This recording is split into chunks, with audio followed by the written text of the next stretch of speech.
Hi, this is Nancy Chanteau, and I'm making another video about the thought cleanse.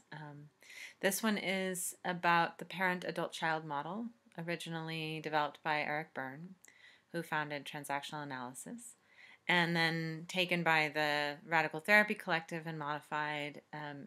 That's where we get the notion of the pig parent, as well as um, then adapted again to include the body by Skills for Change by Julia Kelleher. So I'm going to talk a little bit about the parent-adult-child model and how it can help us to identify the differences in our thoughts.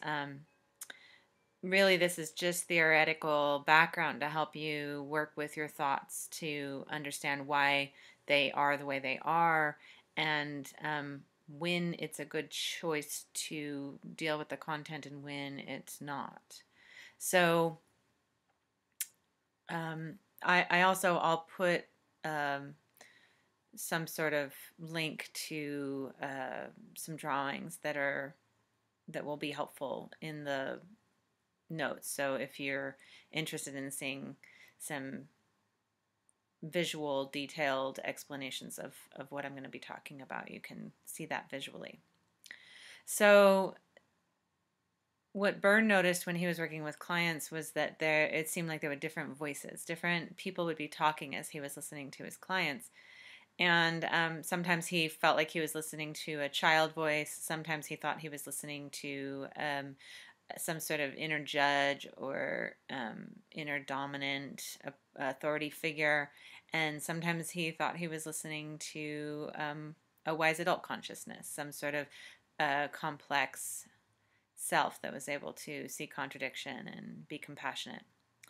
And so he dubbed those three states of consciousness: the child, the adult, and the parent, and he broke the parent into nurturing and critical.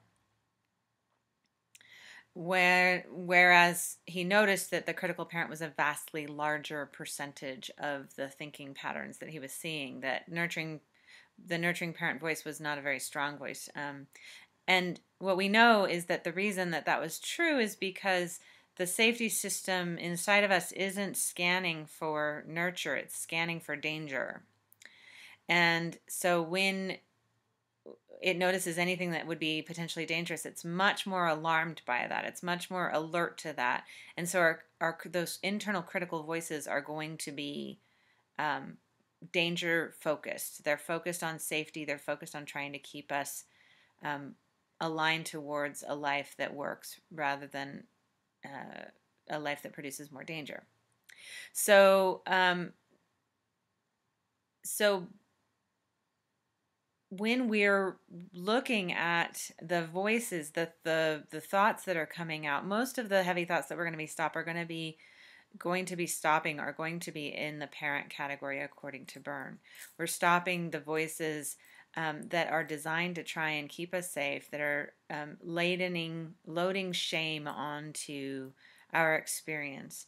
And the reason that they're doing that is because that part of us isn't actually an adult. That part of us was a developmental, evolutionary creation of the child self that felt helpless and powerless in the world and unsafe, and so created it, internalized the rules and judgments, the preferences of our authority figures around us, of the culture around us, internalized that so that we could be safer, so that we could be faster at determining what we should be doing and faster at determining what we shouldn't be doing and making choices that aligned us with the greatest safety that we were capable of. This is a part of us that is not able to discern. It's not able to make contextual, complex decisions and understand contradiction. It's just looking for a rule book. What's right, what's wrong, what's good, what's bad. So here we are, the instinctual child part of us, the body, both our fears and our joys, both our sensations and our physical, the events that are physically happening, the psychobiology. That child part of us offshoots this parental voice, this safety part of us to try and keep us safe. But that part of us isn't actually an adult. That part of us is a child part of us that's dressing up in a police costume, in a judge costume, in a parent costume.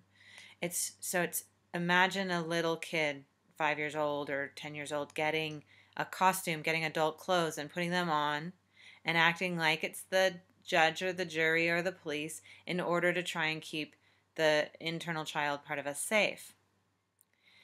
That part of us doesn't develop past that point, wherever it shoots off and tries to create that safety. And usually it's the strongest part of us. It's the best part of us that gets assigned that job. So all of a sudden, this some sparkly, wonderful part of us that is our strongest suit gets assigned over into security duty. And that's the most important job it's doing. So that's all it does. It stops doing its bright, sparkly, whatever is it's good at. It stops doing its life-affirming work of being strong in whatever way, and starts doing the security detail of watching out for danger, managing the other child parts of us who are weaker and aren't able to step up into security. And the kind of classic older child, younger child dynamic emerges, where this part of us is trying to contain and manage a younger and rebellious child. So that dynamics is the dynamic that we end up experiencing as that voice in our head that says, you're going to get in trouble. You screwed that up. You are a terrible person. You don't belong. You're not worthy. You're not good enough. Whatever that voice is, that's that part of us that got assigned security duty. And it's not actually saying you're not good enough. It's saying, I'm afraid you're not good enough. I'm afraid if you don't change something or do something or fix it in some way, you're not going to be good enough. You're not going to be lovable. But it's not actually capable of making that assessment. It's just afraid that that assessment is true. And it's acting as if it's true and trying to defend against its truth, rather than being able to weigh whether or not it's true based on your values. So as we develop and age, our adult consciousness is developing and growing as we are. It has much less faculty, much less capability when we're younger. And the rental car companies get it right. By the age of 25, usually that capacity to discern, that capacity to understand the complex reality of our world is present. But that doesn't mean we've developed it. We still are building that muscle. And unless we switch over at that point, somebody sits us down and says, okay, you're 25 now. You have the capacity to be able to change your patterns. We have these long-standing, very well-developed safety habits that are designed to try and keep us safe based on a rule book that was developed based on our greatest powerlessness. So here we are, 25, but we've got these 5-year-old strategies. And no wonder we feel like a child. So when the culture got a hold of Eric Berne's work, there was a real embrace of the inner child. You would have heard about inner child work through all kinds of different multidisciplinary development practices. Some models also picked up the adult, and a few picked up this notion of the parent, not very many.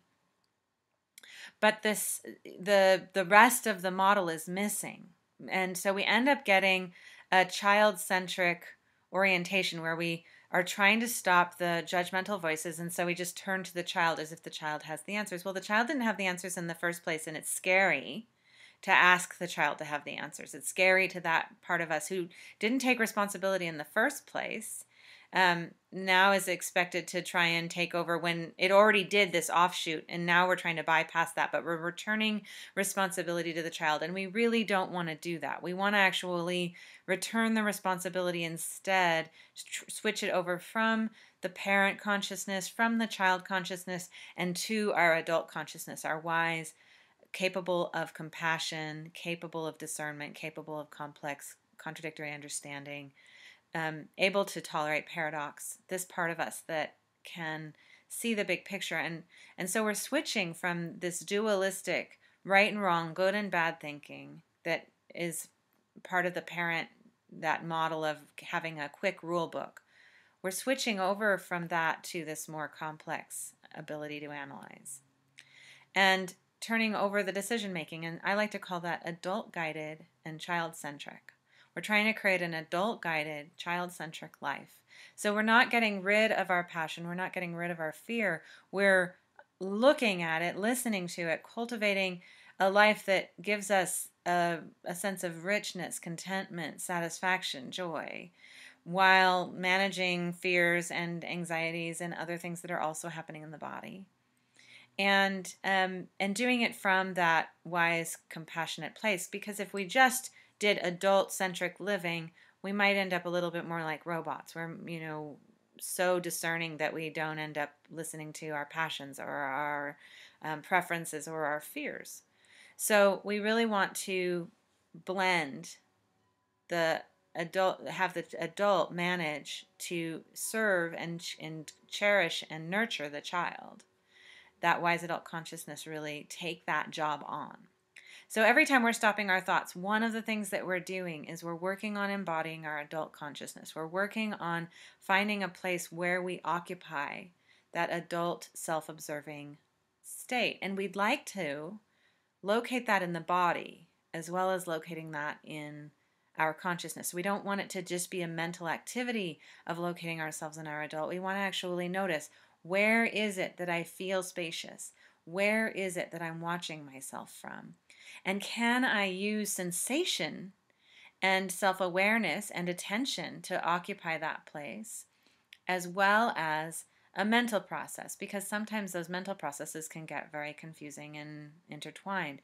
And we really want to be able to have this felt sense of the adult consciousness, just like we had a felt sense of the shame, a felt sense of the heaviness. We want to look for this felt sense of our wise adult. So we'll talk more about that. Just wanted to introduce the concept and give you a little bit more to work with as you're contending with your thoughts. So we're starting to put some more theory. This is more of a cosmological orientation. We're looking at our beliefs. How do we think the world works? And we're hoping that we have this theory that matches up to our experience. Hope that helps.